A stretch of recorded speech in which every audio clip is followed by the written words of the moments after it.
See the newest Russian tank, the T-14 Armata is better than Western tanks is part of thousands of headlines in the world media during the last years, and everyone expected that we will see those tanks in Ukraine. Instead, the Russian army has begun deployment of one of the oldest tanks in its stockpile, the T-62 main battle tank. The T-62, which the Soviet Union produced between 1962 and 1973, is poorly armored by modern standards, with little of the protection that modern vehicles offer. Relying on these tanks will only exacerbate Russia's losses in its ongoing invasion of Ukraine, both in hardware and in human lives. In just over 100 days, the Russian army has lost an estimated 15,000 personnel killed in action. Russian equipment losses have been especially heavy as well, with at least 761 tanks, 840 infantry fighting vehicles, 271 artillery pieces, 30 fixed-wing aircraft, and an entire guided missile cruiser destroyed. Much of Russia's war machine has proved hollow, with numerous cases of substandard or crudely maintained equipment, poorly trained soldiers, and overall lousy morale. Both in the field and in deep storage, the Russian army has approximately 12,420 tanks, according to Global Firepower, a website that maintains rankings of global military strength. Russia has built comparatively few tanks since the end of the Cold War, relying on thousands of T-72 and T-80 main battle tanks that the Soviet Union produced between the late 1970s and 1991, when the USSR broke up. Decades old, Russia has renovated and upgraded these tanks into improved versions, including the T-72B1, T-72B3, and T-80BVM. Although enhanced, they still suffer from 50-year-old design decisions that make them more vulnerable to catastrophic destruction. On May 25, social media posts reported sightings of even older tanks, T-62 MIs and T-62 MVs, loaded on trains arriving in Ukraine. Users also spotted T-62 series tanks in the field on June 5, heading west in the direction of cities like Mykolaiv and Kryvyi Rih. That same day, footage showed the first reported losses of those tanks. The T-62 is a second-generation main battle tank.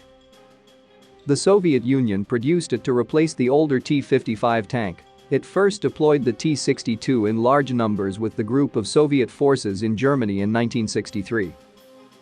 The T-62 was equipped with a U-5TS 115mm main gun and a 7.62mm PKT machine gun mounted coaxially. The tank had 230mm frontal turret armor and 100mm frontal hull armor, making it heavily armored for its time.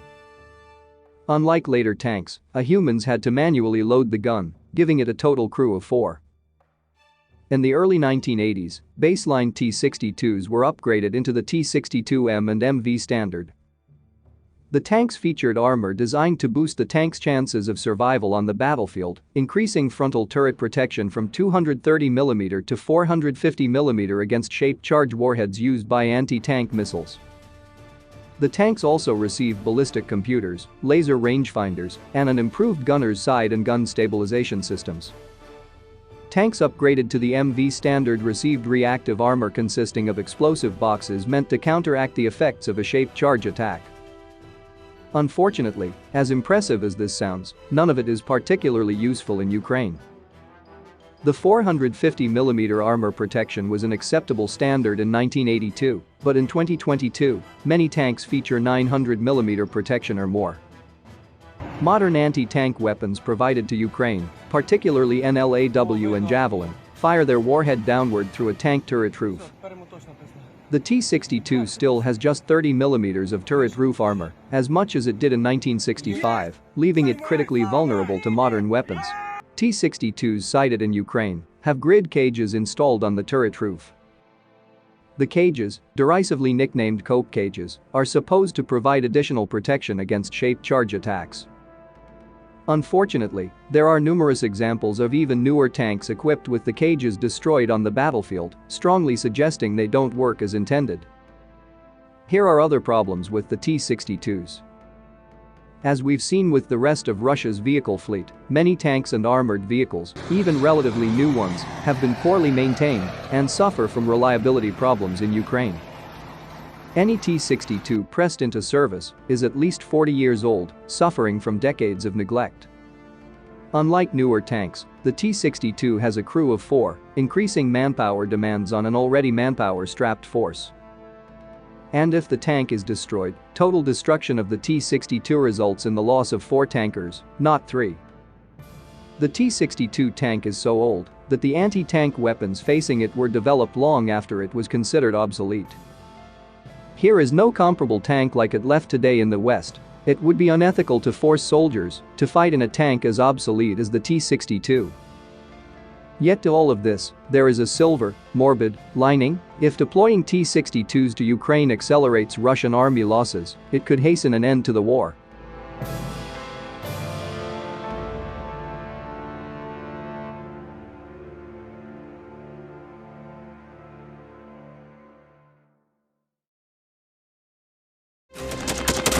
Thanks for watching, and don't forget to subscribe. Also, if you want to support Warthog Defense, please become our member and get early access to new videos, exclusive members-only videos, and become administrator in comment section. The membership link is in the description. Rescues every day. We had a guy last week, it's 6 rescues in 6 days. You know, he's doing the job every day.